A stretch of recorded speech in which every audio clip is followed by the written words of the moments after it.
Now here is a fun After Effects tutorial, actually inspired by the work of one of my students.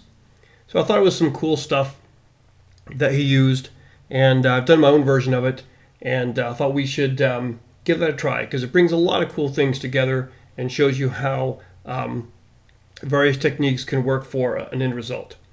So I'm here in After Effects, and I'm going to import some footage here. And so we've got some footage, again also taken by my students, so I'll drag it down and make a composition. And as usual, I want to display my rulers. So again, 1920 by 1080, that's a good size to work at. And if I look at my composition settings, it's at 30.071, basically 30 frames per second. Now, if I were to render this out, I could take it down to 24, which is what I might usually do. But remember that when you shoot digital video, it'll often come in at 30 frames per second. Okay, so the idea here that he had was to have him basically grabbing the sun. So if we play through this, this is a handheld clip, as you can see. So there's a little bit of hand wobble, with the camera. So that's fine. It gives a bit more of sort of a realistic, almost a documentary cinema verite approach sort of deal. But what that means is that if you to place any effects here, you're going to have to track it. Now there are various different types of ways you can track in After Effects. So I've got my tracker over here. You can see this. We can do warp stabilizer, stabilize motion, track camera, and track motion. So various types. Often I will start with the simplest and sort of work my way up from there, unless I know exactly what type of track I need to use. And this one, what really tends to work, I think, is especially for this first part, with the sun in the sky, because of just what we want to do here on the little sort of hand wobble there with the camera. Something called reverse stabilization is, I think, what is going to work here. So one way to do that, I've got my footage, and of course now when I click on it, I've got my various track options. But I can just go to here. Often I'll do this, and we're going to go to Warp Stabilizer VFX. You'll see this here in the animation menu. So I'm going to click that, and what it's going to do is it's going to analyze this this background motion here and see what it can do to stabilize it.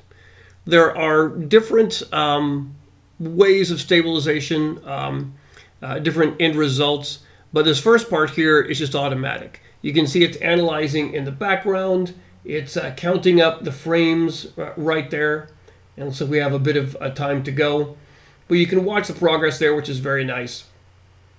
And we're going to see what it does. So again, this first part is automatic. You're just waiting for After Effects to do the stabilization, and then you decide what to do with it. Okay, looks like we're close to being done here. And you can see these defaults that we have for it, and we'll change those as needed. Okay, stabilizing. There we go. So again, you're going to wait for these messages. Okay, now it's stabilized it. And the default you can see is smooth motion. So this tries to take out any sort of hand wobble or that you get from hand holding a camera if it's not a locked off shot. We're going to take that and go from smooth motion to no motion. Right there, no motion. Okay, so I've got no motion. It'll have to figure things out a bit. But as I do this, if I kind of play through this here, what we'll see then is that where there was some wobbliness, now we can see there is none. So the no motion has figured out the stabilization routines, and it's locked it off. So you can do that if you want a locked off shot. In this case, we really don't. So what we're looking for with this is we're looking for to kind of keep that handheld motion in. That can increase the sense of realism. So what's interesting here is that now this shot is locked off, we can do anything to it in its locked off state before we reverse the stabilization. That's kind of the idea here. So for example, when we reverse it, we're going to put the motion back into it just the way it was normally. But while it's here in its locked off state, anything that you can do on this layer that would appear as an effect, you can use this tracking method. And so in order to sort of put a sun in the sky, the thing that I like doing is CC light rays. And so if I go over here to my effects and presets and I just type in light rays, there we go. There's CC light rays. So I'm going to take this and just drag it over here and drop it in my footage. And there we go. There is our light rays. So we can see here there's our warp stabilizer. And now our second effect is the CC light rays. So the intensity is 100. You can go up or down from there. And it has a center and a radius and a warp softness. These are things that you can change based on what you're looking for. You can see also there's a shape to it. Now the big thing here is to look and see where we should put the center. So as I move the playhead down here, the idea here is this individual's reaching up to grab the sun. So I want to go here to about where he pauses and think, okay, the sun should be there. Well, how do I move this? I'm going to click this center button and come over here, and you can see wherever I click is going to put that center.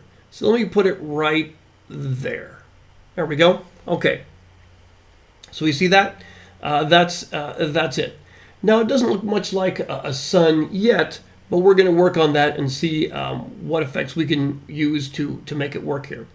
But the idea here is as I move the playhead back, you can see it sits there in the sky. So if this were a locked off shot, there's the sun in the sky. The big thing I'm going to do is I'm going to change here in the CC light rays. I'm going to turn off color from source. So if I do that, all of a sudden you get that. Well, again, that definitely does look more like a sun. But if I'm not doing color from source, meaning taking the color from whatever your video footage is here, I can now pick my own color. What I'm going to do, just to give it a bit of warmth, is to come here and give it a little bit of just a little bit of a tint here from pure white going into sort of like this yellowy color, something like that. So I want to make sure that my brightness is all the way up 100%. I'm just increasing a little bit here, actually, decreasing my saturation increasing from 0. If I go to 100, see, that's way too much. But just up here gives a little bit of warmth, a little bit of yellow in there from that white, so it's not so cold and a cool white color. Okay, so there we go. And we can see also that we've got the radius is 40 and the warp softness is 50. And I think those are going to work for this footage. I buy that being the sun in the sky. And so we can see that as we're looking there we go. There's the sun in the sky. And notice also kind of how that works, how it almost sort of wraps around and gives some really strong light wrap around his thumb. So that would work well. And so does that work for him where he's grabbing around it? Maybe I'll drop it just a little bit. So a little bit more like maybe down there. Okay, there we go. That kind of feels like if it were there and he were to have these godlike powers, he's going to grab it. He can sort of grab it like that. Okay, so that's cool. So there we go. There's the sun. Now there's one more thing we could add to this this layer, because if you ever heard don't point your camera straight at a light source, certainly at the sun. In this case, if the sun were there, we're pointing our camera right at it, we might get some lens flare. Now I might usually say let's not use lens flare because it really is overused, but in this case it might actually be acceptable. So once again, I'm going to type in my effects and presets, lens flare. And this is the same old lens flare that you see in Photoshop. And so I'll drag it and I'll drop here on top. All right, there's my lens flare. And what I want to do is once again, there's that flare center. I want to click on that and I want to put it right there about where the sun is. Okay, so that's pretty cool. Now the lens flare can really be a bit distracting with what's happening here. So I want to get rid of that, or at least tone it down. And of course, that's going to be the brightness. Now, before I do that, there's also the lens type. Sadly, with this, you get the exact same 3 lens flares that you have in Photoshop. After all these decades, I wish they could update it. And of course, there are some really cool plugins you can get for After Effects with some really nice lens flares. And that, of course, might be a thing to do. But if you look at what we have here, let's go to 35 millimeter prime. Okay, there's that. You know, that's not bad right there. And if I go to this one here, 105 millimeter prime, yeah, I don't much like these little guys right there. But you want something you think will look, you know, pretty good and not too distracting. And this is kind of cool because it gives sort of this nice corona around the sun and almost sort of light rays coming out. And there's our default right there. But I think I do like this one out of my 3 lane choices that I have. So we'll do that. That's pretty cool. I mean, I can almost believe the camera is pointing at the sun and we're getting some reflecting of light rays there inside the optics of the lens. But I'll take this brightness down to where it looks a little better. Maybe 70%. Okay. So we got that. So again, no lens flare, lens flare. See that? So that's a pretty good, I think, approximation of the sun in the sky. So I like how that's looking. Now you can adjust this as needed. And the main thing would be your CC light rays, how big you make the sun and how much the intensity is you take up. I mean, you can go, over 100 and do crazy things like that. But I think this 100, this default setting, works okay for our purposes.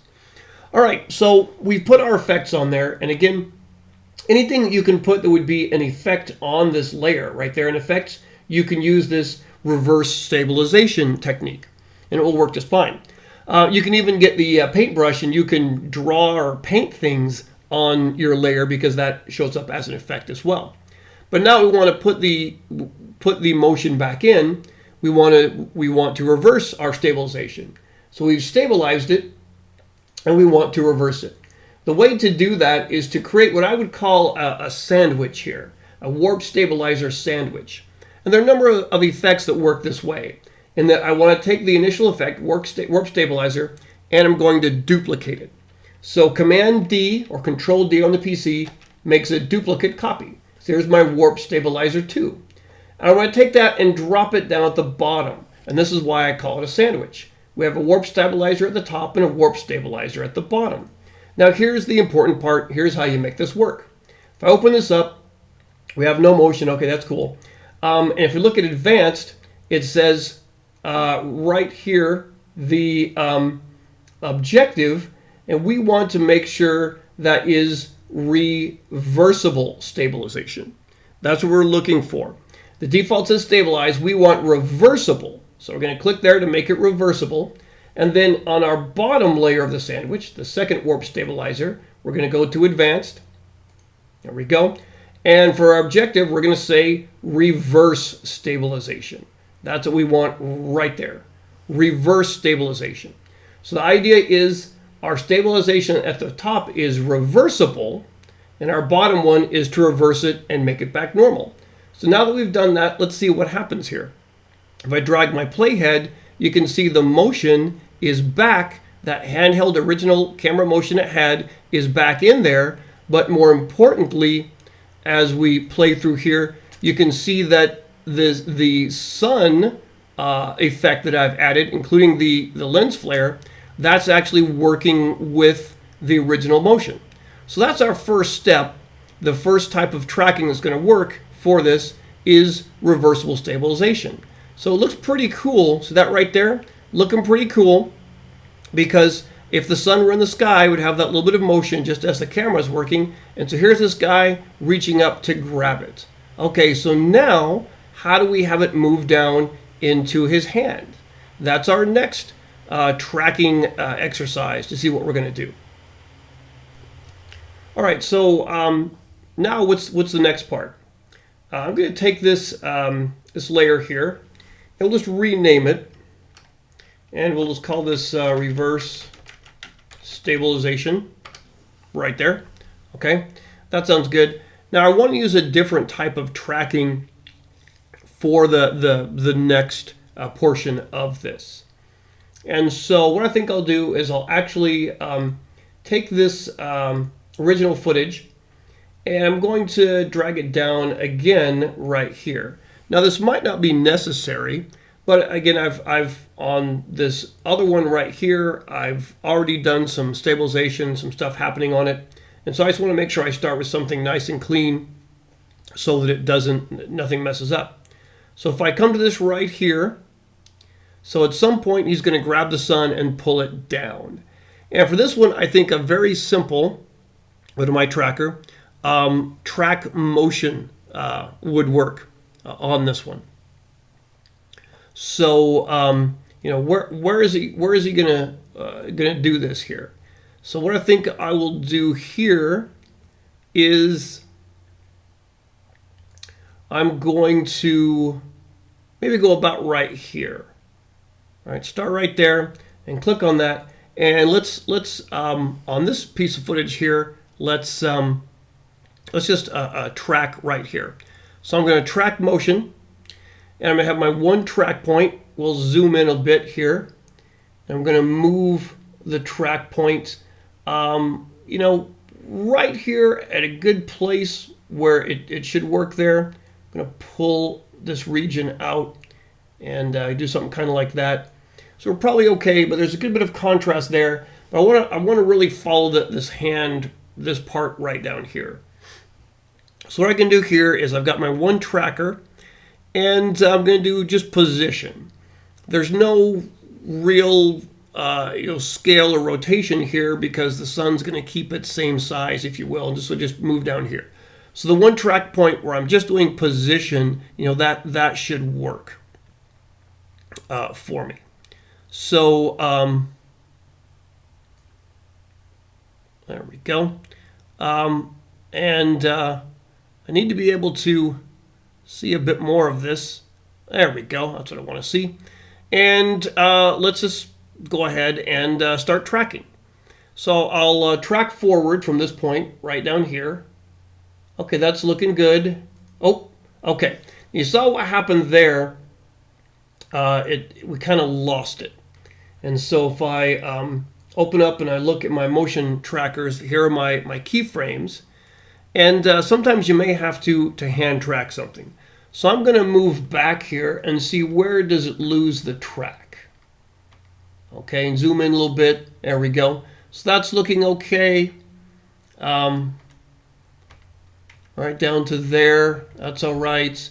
Okay, we've lost it there. So I'm going to pull that down to there. See that? There we go. So from there to there, okay. And then to there. Pull that down right there. And I may have to do some hand tracking here for a bit. But that's all right, and especially with something like this, the tracking might not have to be that particular and precise. So we'll kind of see how this goes. Now, the question here is, do I have enough contrast to keep this point? Let me track ahead one frame. Oh, that's good. There we go. So what I've done is I've made the correction on the frames where it's a problem. And now that I've given it this new spot here, maybe I'll move that one just a little bit. There we go. I'm going to keep tracking here, and that's working pretty well. There we go. See that? Working nicely there as we go along toward the end of the footage. There, that's a nice way to go.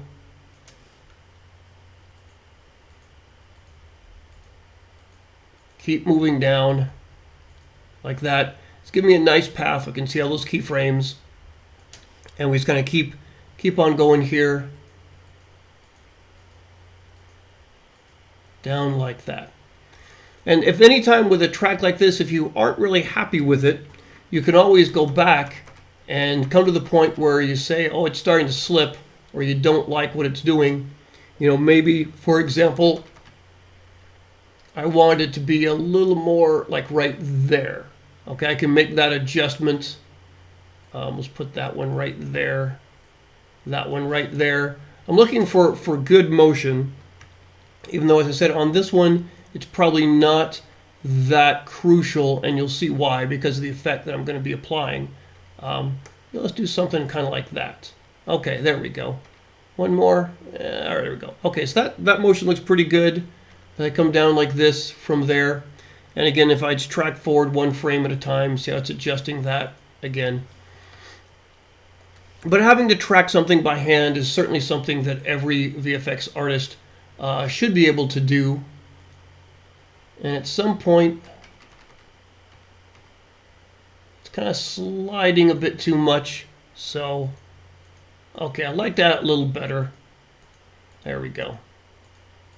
I'm liking that a bit better. So we're going to keep going on here like that. Move that in. There we are. And it's going to keep going down. Oh, okay. Now you can see how we lost that right there for this frame. So I'm going to pull this back down there. Let's go back one more. Okay, there we go. Well, we can't have that. So let's pull that right back there. Okay. All right. At some point, we sort of reach the limit of what we can track here in After Effects. But if I keep on going down,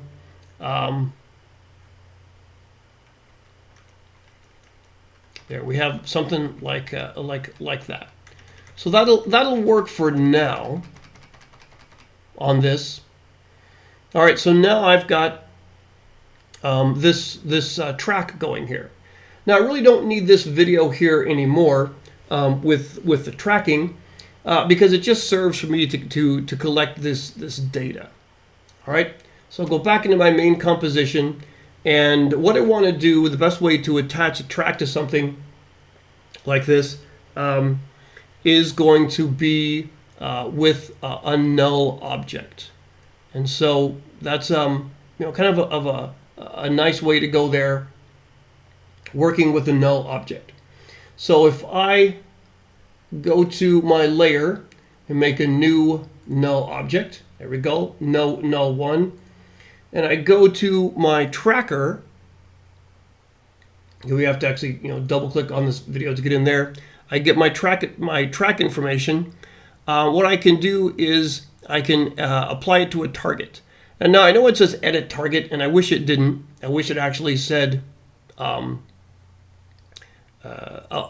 apply to target, but it says edit for some reason. So we'll click edit, and really my only option is the null. So we'll click the null and we'll say okay. And now I want to apply that tracking information to my null. So there we go. I will apply it right there. We'll hit apply. Apply dimensions X and Y. I don't know really any reason not to do both X and Y for it. And we'll say okay. All right. So now if I look at my null object here, there it goes. And I can even turn off this particular layer of footage, which I don't need anymore. Notice there's my null object. We'll zoom out a bit here on the timeline. There's the null object just kind of sitting there, right? And then as it gets the tracking data, now it starts to move along with the hand, right? It's moving along there with the hand. So all that is looking pretty good. But what's going to happen here? Obviously, the sun can't really stay in the sky once he grabs it and brings it down. But it's a simple enough thing to just sort of change what's going on there. So if I go back to my layer right here, where I've got my effects here, see the CC light rays, and we'll even open this up so we can see it right here. We'll need to see that on the timeline. There are my CC light rays. The big thing I want to do is I want to edit the intensity. So as we come down here, let's just move through and imagine when he's going to grab it and start moving his hand down. So maybe about here. I'm going to keyframe the intensity, and then his hand goes down to here perhaps, and I can adjust this later on.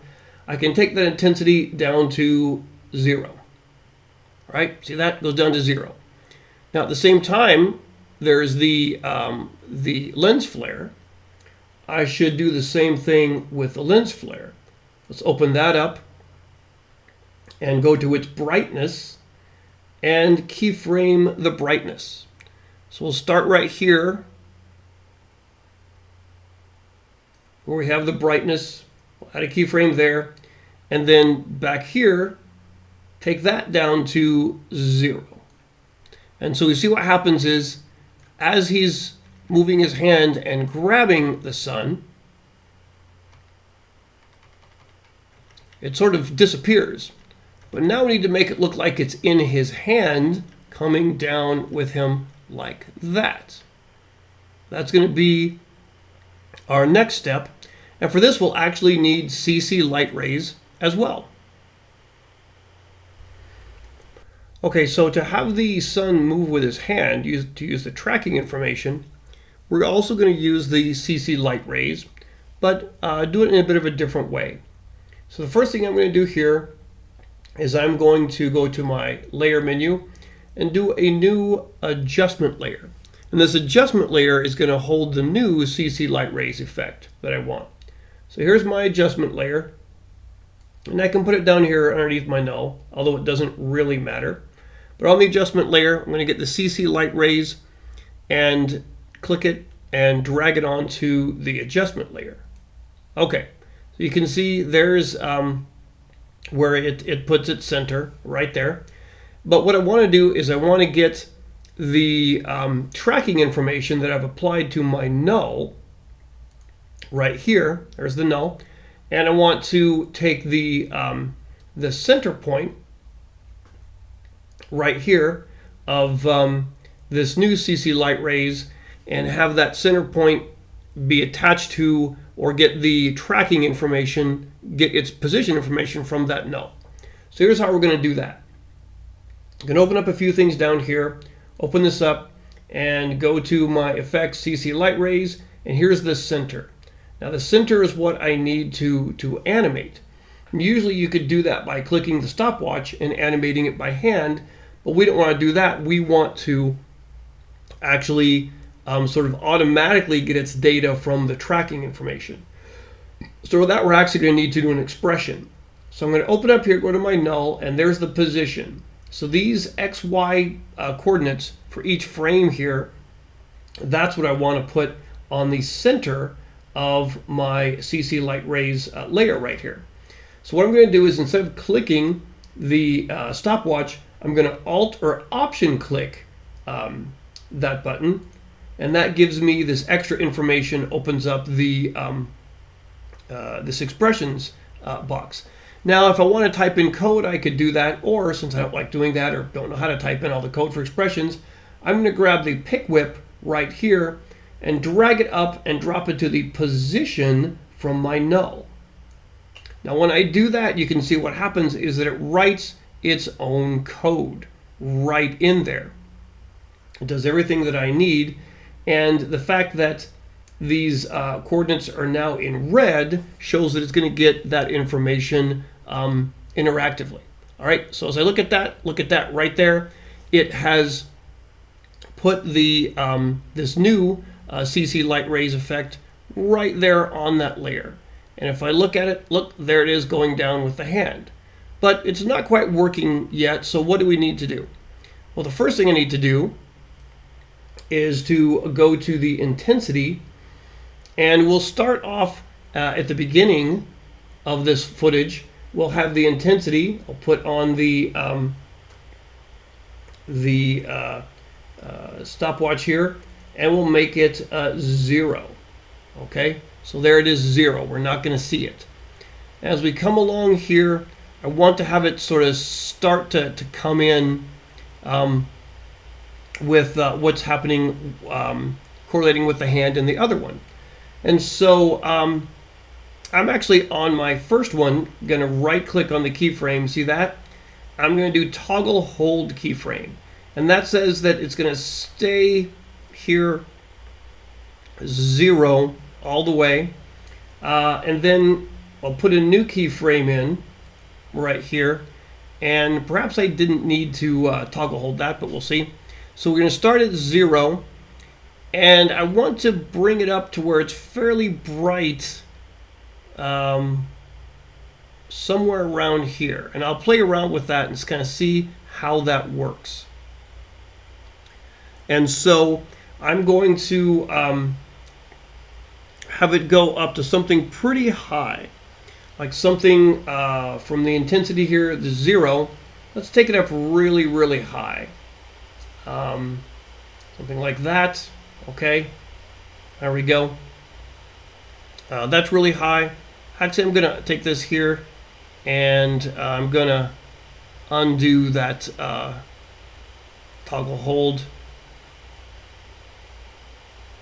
And this one especially will undo that toggle hold. There we go. And so there it is going up. We can see it increases right there.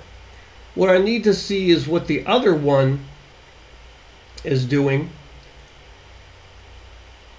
on this layer down here. Actually, this layer. There we go. And there we go. So we can see that the change is right about here on these frames. So I'm going to move to about here and then take these keyframes and move those over like that. There we go. So there's the sun, and these keyframes don't necessarily need to match up perfectly, but what I want to just do is have them look good and look like now the sun is inside of his hands. So as we go to there,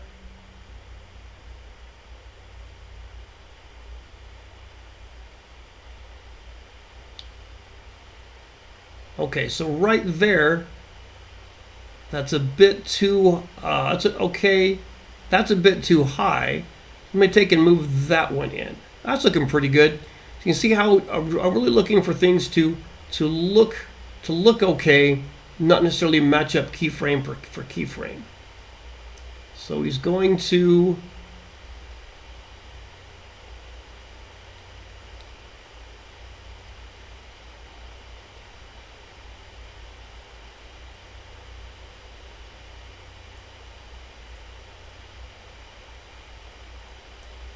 maybe take these two keyframes and sort of take them down a bit. I want that transition to look good.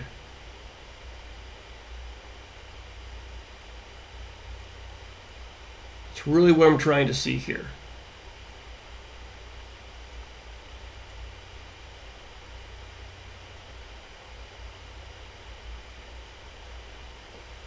Now you can see what I have, and this intensity I might even take up a bit more right here. And let's take a look at this. I'm actually using color from source on this one. And what that's going to do is it's going to have the light rays sort of interact based on what the color and the density of the pixels are here on this footage. So you can see how it's interacting with that, and as he moves his hand down, there we go. It's like he's got this nice little bit of sun right there in his hands, kind of, glowing and shining through there. And so I can adjust the intensity however I want that to work. And as we come on down here, it does need to go away at some point. Probably there. Okay. So what I'm going to do is I'm going to put a keyframe there, and it'll make that intensity 0. But of course it doesn't quite work because it's gradually going down from here. So on this keyframe, I'm going to right click and do toggle hold. And so now it should stay at this brighter intensity of 333. And then when it comes here, all of a sudden it is 0. Boom, from there to there. And that's kind of cool. That's what you might expect to see even in a camera lens. All right, so far that's looking good. Now one other thing I could do on this same layer to sort of keep this effect going the way I had done on the other layer is I could once again do that lens flare. All right, so there's my lens flare. And I'm going to take this, the lens flare, and put this on my adjustment layer. this same adjustment layer. So there is my lens flare. All right, there's the lens flare, and I want it to follow along with using the same tracking data as this light rays effect. So what I'm going to do is the exact same thing. Open up the lens flare, go to my flare center, see that? And I want the position of my null. Once again, I'm going to option click the stopwatch for the flare center, so I get the expression, grab the pick whip, drag it up, and I want to put it on the position of the null. Okay, now you can see right there its position is on it, so as the hand moves down, notice how the lens flare adjusts with it. See that? That is pretty cool looking. Now I want to make other things the same on the lens flare. So let's take a look. Let's make sure I'm using the same type of lens flare as the other one. And remember I took the brightness down a bit to 70. I think I might want to do sort of 60 on this one. And the reason is that, once he grabs his hand around the sun, it's going to occlude it a little bit. So on this, I'm going to once again need to come to the brightness of it.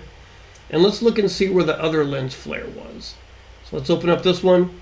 There's my lens flare. And we don't really want to overlap the lens flare too much. So right here, for the second lens flare, with the brightness, we're going to click on the stopwatch and maybe move that to about here. There we go for that. And so add a keyframe and then go back to this one, and we'll make that brightness 0. And so that way, you see, we don't have the lens flares overlapping too much. So what I want to do is, as he grabs it, I want that lens flare to sort of still be there, but you can see how there's a bit of a shift, right? Because now there's not as much sun or light hitting into the optics of the camera lens, for exactly. So then it would go down a bit, and then kind of there, it's moving down. Now, as he's moving his hand down right here, I would expect that there's not as much light hitting the lens. So down here where we get 0 for our light effect, I'm going to take that and take that down to 0. And let's see what that looks like. So you can see that there's still the lens flare right there, but it's kind of gradually moving, sort of lowering in its intensity as the light's moving down right here. Okay, so all that's looking pretty good. All we need to do really on this one, if I go back to my light rays and look at the keyframes here, is I want to have things look nice and smooth as the transition where the hand grabs the sun. So there we go. There's like a little bit where it gets a little bit too big. See that? Right there. And I want to see if I can fix that. So what I might do there is just take this keyframe of the second light rays and just move it down a bit. So we go from there to something like that. And you can see as he's moving down, it's looking a bit brighter than I would normally expect because the lens flare is on top.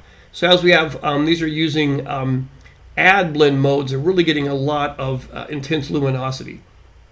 And that's making this look so that it's giving extra brightness. So what we have is something like that going along. So this one is at 0.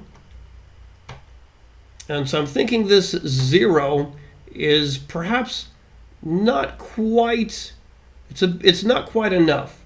So what if I bring that up a little bit so that this layer right here, and now I've got, say, 29%. I want that layer and this layer to look very similar. So maybe something like 40%. So that's not too bad. As he grabs it, and then the molten ball of sun is in his hand, bringing down. Okay, and there we go.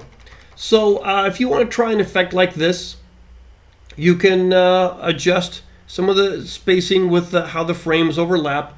Again, remember you've got your CC light rays on this layer using color from source, and it has its own lens flare with it, and they're going to interact with this particular footage where it's right on the footage of, again, the CC light rays and its lens flare.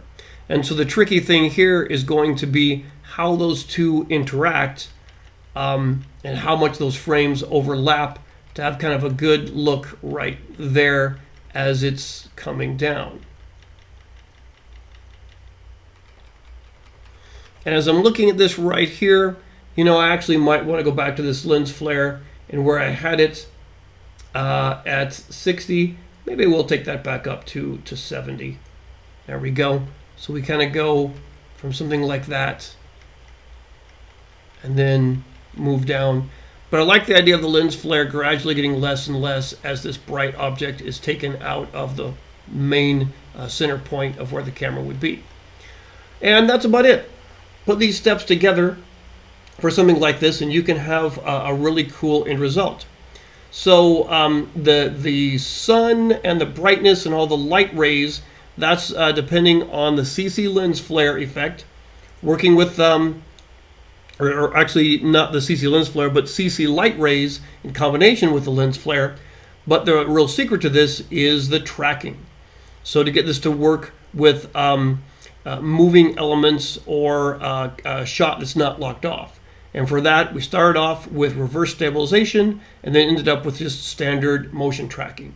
But put it all together and it has a really nice end result. Hope you found this useful and find ways that you can implement these techniques in your own work.